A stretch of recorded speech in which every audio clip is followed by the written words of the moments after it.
Morning mga boss. Dito na naman tayo sa libangan natin na gas scooter. Yan. Bili lang tayo ng budget meal. Panalo yung nabili natin mga boss. I-restore natin. Medyo ayusin natin yung tindigan nito. Mini pocket bike. Yan.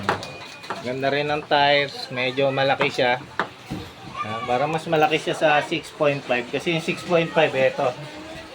Tapos ito parang mga G's yata yung tire nito. Mid-size na pocket bike.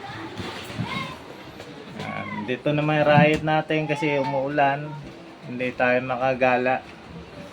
Ayan. Ayan, mga assemble natin. Boss, yung 4-stroke mo, buo na. Ayan.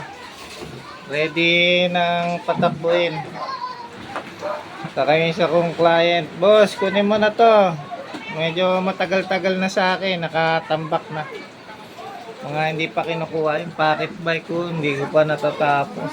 Saka ito, yung project bike natin. Medyo maulan.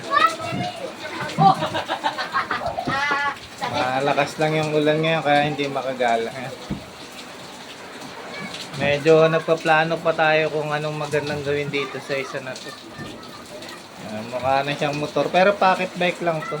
Gustuhan ko lang dito yung frame nito. Solid frame tapos yung tire. Medyo gagawin natin libangan ngayon. Kaya abang na mga boss kung anong mangyayari dito sa project natin.